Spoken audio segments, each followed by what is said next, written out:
ค่ะมันได้ก็มาพบญาการแทงบันในค่ะมาพบกันในวันที่13ค่ะเดือนธันวาคม3ค่ะ2ปลาย26ค่ะบันในค่ะมีข่าวเงา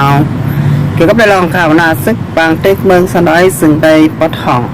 โคเขียววานให้สึกแต่เฮาค่ะแลจุ้มซึกหม่องมันรู้ต้องมีออนไลน์บ้านเสียเลยเปลี่ยนปางตึกกันเมื่อวันที่10ป่นมาผ่านต่อถึงวันเมื่อไหร่ก็ซึกตั้ง2ฝ่ายตึกแข่งแข่งการซึกกันไว้ว่าไหนเมื่อวันที่10ป่นมานั่นได้แล่นว่าซึมซึกหมองมานลูกน้องมีน้องหลายเขาเลยเอาแห้งซึกหมอกเต็งปากก็แห้งซึกเสเลยเข้ามาในพื้นที่ทุ่งปุ่งโบซ้ำไรพบยาการตั้งตับซึกโคเขียววานให้ซึกแต่เฮาขาได้พูดยื้อกันหมอก1โจมองไปตีหินป่าเหี่ยวทุ่งปุ่งโบว่าไหน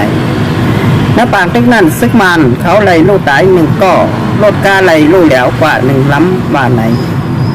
ซึกมันเขาใจล้ำใส่กำหั่นใจลองซึกใต้เฮาขาไล่เป็นปางตึกกันดังซึกมันว่าไหนเสพเช่นนั้นข้าวยามหัวคำหมอก5มองปลายซึกมันเอากองกลางเจมือเสแลแห่งซึกหมอก1ปากก็เข้ามาในบ้านทุ่งปุ่งโบว่าไหนซึ่งมันติ้งยับเบาก้นบานกว่า5ก็อันเป็นรออันใจหนุ่ม1ใจหม้ออายุ22ปี2ใจเมืองหานอายุ25ปี3ใจทนหัดอายุ44ปี4ใจทนอายุ20ปีแทงก็ได้ก็ไปหู้จีแต่ต่อว่าไหนซึกมันติ้งยับกว่าแต่เมื่อวันที่10คนมาหันต่อถึงวันเมื่อในวันที่13ก็ไปปล่อยปันปอกขึ้นเฮินในเย้าพ่อแม่ลูกล้างเมเป็นนั้นไม่ใจจอมเตะย้อนบ่าซึกมันเอากว่าปอดทุกเจ็ดถามห่าวแห้งใบว่าไหนซึกมันติ้งยับคนเมืองกว่าเสียยาวปอดทุกเจ็ดถามห่าวแห้งแล้วเสียนั่นหนุ่มก้าเอามีดแขกหลังป้าแทงลูกก่อนว่าไหนแค่ถ้าลูกล้างเมแหล่พ่อแม่ตั้งเฮินเป็นอันไม่ใจจอมเตะว่าไหนหันต่อถึงยามเดี๋ยวก็ไปไล่หู้บาดซึกมันเตี่ยวยับก้นบานทุ่งปุ่งโบกว่าหาก็เอากว่าไว้ตีเหนือซึ่งมันติ้งยับก้นบานทุ่งปุ่งโบกว่าหาก็นั่นติ้งยับกว่าไว้ตีไหลก็ไปไหลหูว่าไหนย้ำเดี๋ยวเขาขาดได้อันว่าซึกตั้ง2ฝ่ายโอเควานให้แหล่จุ้มซึกหมองมันเขาเอาแห้งซึกเข้ามาจำกันไว้มีลองแข่งแข่งการซึกกันไว้ว่าไหนให้ดับซึกปฏิเหมาะสมจึงได้อธิผีก็เพิ่มแถมแห้งซึกเข้ามาในพื้นที่แทงตั้งหนำฝ่ายจมซึกหมองมันเขาก็ลูกดีน้ำดันเสลงมาดับข้ามายาหาสมเขาว่าไหนก็ไม่ก้นเมืองนั้นพื้นที่ได้ก็เปลี่ยนปางตึกใหญ่ลงก็ซึกมันได้จมซึกFPPไล่เปลี่ยนปางตึกกันแทงในเย้าก็เขาได้มาโดยเงาลายบนมาในมันได้เป็นเกมการเมืองเอาไว้ก็ว่า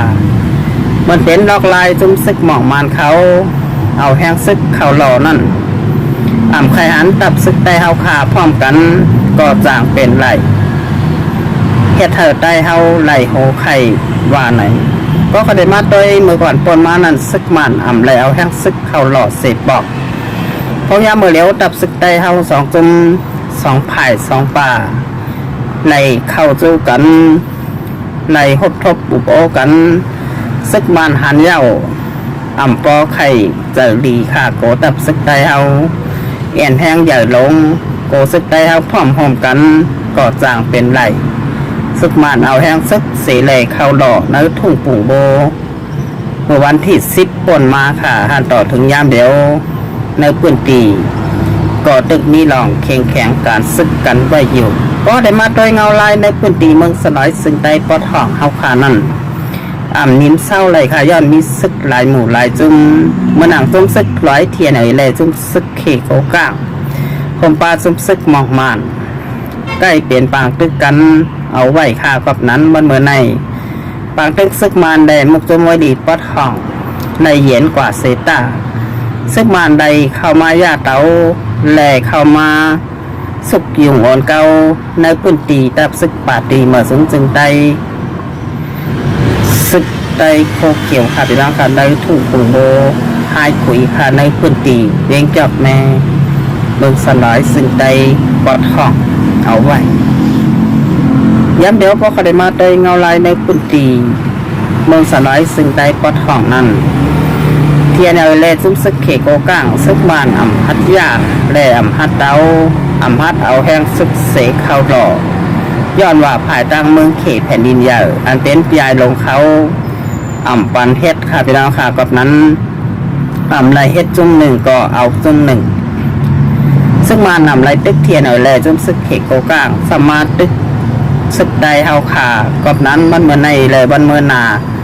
ก็ถูกดีไรพังโตเอาไว้ขาดทับซึกใดเฮามาโคเขียวหักโคลายก็มันเมื่อได้ซึกมานั่นแต่ไรหันมาไรตึกซึกโอ้ยหลีปอดทองสามารถตึกตับซึกใดเฮาขากับนั้นอย่าไว้เมาม้างเลยอย่าบนบาดซึกมันเป็นโอ้ยหลีเฮาซึกมันนำเป็นโอ้ยหลีเพอแต่หันเพอว่าเป็นโอ้ยหลีค่ะซึกมันใครดึกตึกแลดึกลำตึกแปดบนหมดค่ะอันเป็นจุ่มซึกลุกพื้นซึกมานำใครหันเพอมีแห่งซึกใหญ่ลงค่ะกับนั้นซึกมันเดียาเตาเอาแห่งซึกเสแลเข้าหลอกจุ่มซึกอันลุกพื้นในพื้นตีกับนั้นพ่อได้มาโดยเงาลายในพื้นตีเวงจอกแม่เกาหลีในพื้นตีเวงสี่ป้อมันเมื่อในซึกมันได้กุ้มกำเอาไว้คำพองนาทีกุ้มกำตับซึกปาตีมาสงสึงไต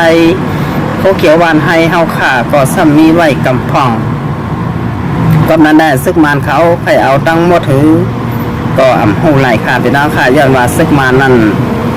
ใครดึกตึกแลดึกลำจุ่มซึกลุกพื้นอันมีอยู่ในพื้นตีเขียนอะไรแล้วจุ่มซึกเขกโกก้างเขาเอาไหลกำพองเซตาก้อยซึกว่านย่าบานย่าเมืองเดินเจิงแลหมึกใหม่ลูกน้องมีน้องหลายเขาก็เอาไหลขึ้นกำพองย้ำเดี๋ยวเงาลายในพื้นตีเมืองสลายซึ่งได้ปอดห้องนั่นแต่เลยหันว่านิ่มเศร้าเก่ามาซ้ำเก่าเทียนเอาแล้วจนซึกเขโกก้างสองปีน้องก็ไปแม่นกันข่าบนเมื่อในใกล้มีลองแข่งการซึกต่อกันใกล้มีลองตีงับจอกขึ้นรถขึ้นกาปอดแตกเสแลเมื่อถอกถึงตีกอบนั้นวันเมื่อในเฮาข่าโดยเงาลายปุ่นตีเมืองสลายซึ่งใต้ปอดห้องนั้นสุกยุ่งมนเก่าเอาไว้ค่ะเทียนเอาแล้วจุ่มซึกเขโกก้างก็แม่นกันหันยาวซึกมันเอาแห้งซึกเข้ามาหล่อซึกใดเฮาขาในปุ่นตีเบงเจ้าแม่วันเมื่อในเลยวันเมื่อนาบนบาทซึกมันเตะไปกึดกันนายก้อยขาดไปทางขากับนั้นอย่าบนบาทซึกมันเป็นอ้อยดีอย่าบนบาทซึกมันเป็นอ้อยก็เฮาขาดถูกดีห่างแฮนโตไวโตตันเสเลตตับแดนขึ้นตื่นว่าเตะออกเตะขาดตีซึกมันเข้ามาเตาเลยเอาเมืองไต้เฮาคากว่าปียาวเยี่ยวก่อข้าวหึงเตะขาห่านต่อถึงยามเดียวเมืองไต้ก็ไปป่าไหลขึ้นขาพี่น้องขาพี่ใจสายเมาเฮาขาไหลห้องความว่าเมืองไต้ก็ไปป่าไหลขึ้นตื่นว่าไปไหลห่านต่อถึงยามเดียวพี่ใจสายเมาก็ไหลดูเสียงกลับกว่าขาพี่น้องขากับนั้นบันในเป็นนาทีผุนควันพี่น้องไต้เอาขามาได้เป็นคนกับปานเก่าคนกับปานใหม่ก็ถูกนี้ไล่ใจเถิดเสแลอ่อนกันดูพอซึกมันออกกว่าในแผ่นดินจึงไตเฮาขาเฮามันไหลขาอย่าบ่นว่าซึกมันเป็นอ้อยดีและอย่าบ่นว่าซึกมันเป็นอ้อยก็ขาในก็เป็นข่าวปากตึกหน้าซึกตีเวงเจ้าแม่เมืองสลายซึ่งไตปัดของค่ะเอาค่าตอนรายการข่าวค่าอะไรสุดเซ็งไปเอาค่างินสมขอบใจยินนำถึงพี่น้องค่าเด่นข่าวมากดแชร์กดไลค์กดติดตามบันส่องเฟซบุ๊กและส่องยูทูบอยู่กูก็กูก้อนค่ะถ้าวันมาไหนครับแต่ย้อนคิดตีรายการเอาไว้ที่ไหนก่อนค่ะสมข้าว